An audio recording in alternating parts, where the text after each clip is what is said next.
Very informative presentation on the role of Invest Hong Kong. We have about 5 minutes for questions, and as Barry said this morning, being the moderator of a session entitles one the opportunity to ask the first questions. So I'll start by asking a particular question on one of the points at the end of your presentation, where you mentioned growing regional competition from neighboring economies. So the question I like to ask is, what are the challenges facing the work of Invest Hong Kong? Well, we've got a lot of challenges. First of all, competition. It's true, over the past decade, we've seen a lot of new agencies being set up. There's now an Invest Korea, an Invest Japan, an Invest Shenzhen, all of which have been set up over the past decade. And more resources are being put into investment promotion agencies, and many of them are copying and doing some of the things that we do at Invest Hong Kong. But we don't mind competition. It keeps us on our toes, and it helps us to refine our messages and helps us to really concentrate on the areas where we think Hong Kong does have a leading competitive edge. But there are three main challenges when we're talking to companies that really don't know about Hong Kong. The first challenge is to get across the message of the enduring advantages of Hong Kong. Those attributes, those very important sales points that really haven't changed in the last 15, 16 years. They are the things that you'll all know so well: our rule of law, our free flow of information, our low taxation, our geographic location. These are things that are enormously important. But we have to remind people of why one country, two systems really presents an opportunity and an advantage to foreign companies if they're based here. Why Hong Kong is not just another Chinese city. So that's the first challenge. The second challenge is that even when a company understands that Hong Kong enjoys this very special status, this high degree of autonomy, they can then assume that Hong Kong's kind of been frozen in time, that Hong Kong's been left behind, that nothing's changed in Hong Kong. So then we have to introduce some of the developments that make Hong Kong even more competitive, whether it's CEPA, whether it's our double taxation network that's being expanded, whether it's the huge influx of mainland visitors that come to shop in Hong Kong and present tremendous opportunities for foreign retailers and foreign service providers that want to tap into that market. So that's the second main challenge.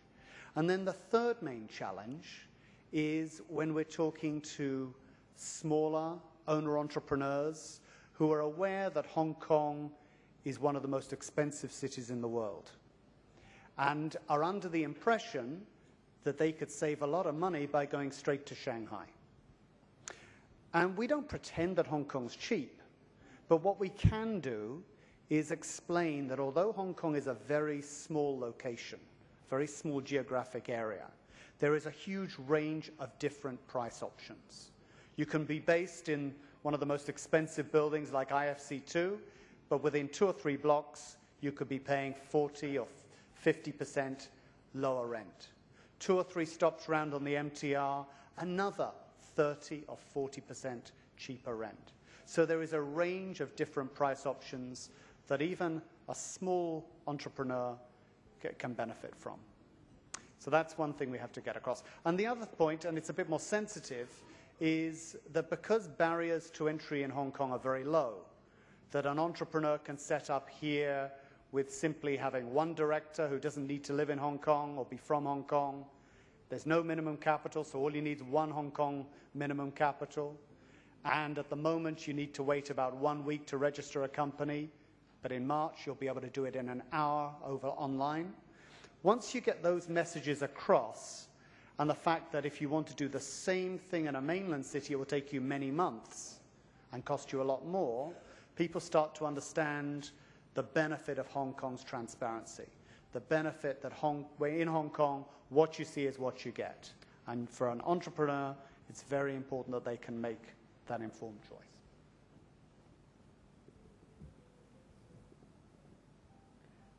Yes, thank you. I've got a question here. I'm not sure you want to highlight any particular area, but the question is, what is the service that you think companies that come to you find the most find of the most value that you can provide? Oh, that's a good question. The thing is, there's no set menu of services. The most common service that we provide, well, visas is often a very common one. We don't actually make a visa application for a company, but what we will do is they can submit their their completed visa application form to us. We'll check it over, give them some pointers if we think there are things that are missing, and then once they've lodged the application with immigration, if it's slow, if there are problems, we can speak to the officer and try and clear the logjam. So we do quite a lot with immigration. Another major area is in simply providing companies with advice on how they should set up, what type of firm they need to have in Hong Kong.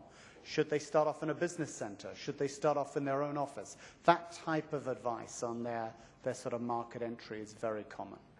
But the most challenging issue for us right now in terms of services is when an executive wants to bring school-age children to Hong Kong and then trying to help that person find the right school and then to get the children into the school of their choice. A big challenge for us at the moment because all the most popular schools in Hong Kong have very long waiting lists. And so if you know anybody who's moving to Hong Kong, the first, even if it's only a very vague thought, the first thing they need to do is start thinking about what school they would like to send their children to, long before they decide where they want to live. And we have a dedicated person working at Invest Hong Kong who just does that. Builds the relationships with the schools, helps to lobby within the government for more sites to be made available for the international schools and to help the schools expand, but also, very importantly, understands where parents could send their children, which schools they should send their children to. And there are a lot of good schools that are up and coming that parents aren't always aware of. And we have to sometimes advise them on other options besides the 5 or 6 most popular international schools. The second part of this question is, have you measured the success rate of your marketing campaigns, and where do your referrals come from? Goodness. In terms of advertising, I mean, you know, it's the old adage. I mean, we're sure that half our marketing spend on advertising works, but we don't know which half. Yeah, there are some things that work better than others. We are tending to focus our advertising on the frequent business travelers to Hong Kong. There are huge numbers of business people that are coming to TDC exhibitions, coming to conferences, that are on their way to the Canton Fair that pass through Hong Kong, that are already doing business here and are ready to make the next step, ready to put one person on the ground in Hong Kong. And we want to capture them. So we're doing a lot more advertising actually here on the Airport Express, in the airport, to try and attract those visitors, because we have a limited budget. In terms of referrals, well, we have a steady flow of referrals from the TDC offices.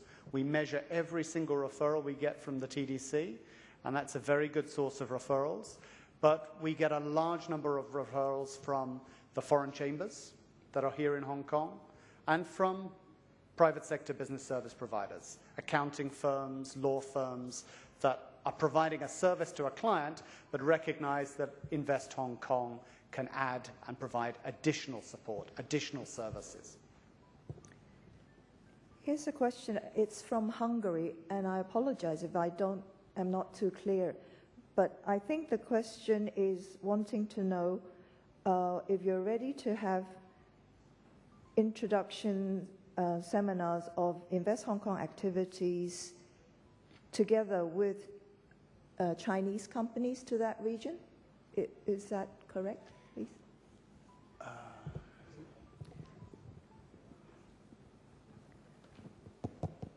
Okay, it works. I'm sorry, maybe my question was not clear because I had to write very fast. So my question is regarding your activities on the opposite side. It means you provide for Chinese companies services to invest on abroad. How you can, are you able and are you ready to bring those ideas to our region, for example, for Europe, to introduce those companies to the local market, to the local business people, and bring them together actually outside of Hong Kong, but later on naturally intervene for the further activities for the Chinese companies to invest in Europe or actually in Hungary? Well, the answer to that is that, we focus mostly on creating employment in Hong Kong. So we sell Hong Kong as the platform to go global, and we bring the mainland companies here, and then by and large we leave them alone. Or what we do is we will put them in touch. If we know that they're interested in a particular country or a particular region, we then pass them on to the investment promotion agency representatives that are based here. Whether it, dare I say it, is Czech Invest or UKTI or another agency that could help take them into that economy. So we don't provide support in outward investment. Similarly, when we bring foreign companies into Hong Kong, we are also not in a position to actually help them set up in Shanghai. We can put them in touch with the local BOFTECs and DOFTECs in Shanghai, but we won't actually help them set up or expand their business in the mainland. But this is where the TDC can also provide support, because once a company is registered in Hong Kong, doesn't matter where they originally come from, they become a Hong Kong company and they're eligible for TDC support. And the TDC in turn can take them on trade missions, encourage them to participate in trade shows overseas, and so on. So I think it's probably more of a role for the TDC, but also for our competitor IPAs to help take them further afield. And this will be the very last question. Can I invite the representative from the Italian Chamber of Commerce Business Association to ask his question, please? Otherwise, shall Yes. I read it? Hi, I'm the Executive Vice President of the Italy-Hong Kong Association, and the recurrent question always been posed to us is, you know that especially from Italy, but it's an European problem in general, Hong Kong is presently in the blacklist for the Italian government or eventually in the white list with disclaimer. So this is a very tough time, especially for Italian companies to run business in Hong Kong. So which is the, I don't want to say the official, but a sort of a plenty of hope question we can answer, we can provide to this entrepreneur to continue to invest in this country? Well, it is a growing concern for us, and Italy is a particular problem. We've seen the number of projects drop from Italy this year. There's tremendous interest, but the fact that Hong Kong is blacklisted is a major barrier for many Italian entrepreneurs when they're choosing where to locate their businesses. The government's been very, very busy in signing double taxation agreements, and they've signed almost as many DTAs this year as they had signed in all the period up to the beginning of 2009. So they're signing them like as fast as they possibly can. And of course it takes time to negotiate these, and they're signing them with a view to ensuring that Hong Kong is not classified as a tax haven more broadly by the other OECD nations. But I think we have to lobby hard. I think we need to keep it on the agenda of the Economic and Trade Office in Brussels. And both you, I, and the Italian Chamber of Commerce here in Hong Kong need to keep pressure on the other parts of the government that are responsible, whether it's the Inland Revenue Department, whether it's the Financial Services and the Treasury Bureau, to make sure that we are effectively lobbying the Italian government. Because Hong Kong is a low-tax economy, there's no doubt about that, but we are not a tax haven. We're not a Bermuda. We're a leading financial services center like London or New York, as Barry was saying earlier at lunch. So we need to make sure that they understand that. And there are other economies that actually have, even in Europe, Ireland, for example, has a lower corporate tax rate. It may not have it for very much longer, but it has a lower corporate tax rate than Hong Kong. So it seems slightly double standards to us that Hong Kong should be classified as a tax haven. Thank you very much. I'd just like to thank Simon for his one more question, very quickly. Oh, you can't be let off the hook. Not a question so much, but Simon, just with regards to that, I'm really glad that you made the point, and low tax does not mean tax haven, and I'm very happy, and I think everybody in this room appreciates Hong Kong's low tax stance, and if we could have a show of support for that, low tax does not mean tax haven, and I'm sure everybody here would like to support your efforts to resist high tax governments whose companies may be leaving their jurisdictions to go to somewhere where the taxes are more sensible like Hong Kong, and damn it, that's why we love doing business here. So good luck with your efforts on that, and you have the support, I'm sure, of everybody in this room in that effort. Thank you. Keep it up. Thank you. Thank you, Mr. Thank you, Galpin. ladies and gentlemen, and thank you, Simon, for being with us this afternoon. I'm sure many of us here will look forward to catching up with you on your next round of visits to our respective regions. Thank you. Thank you, Mr. Galpin and Mrs.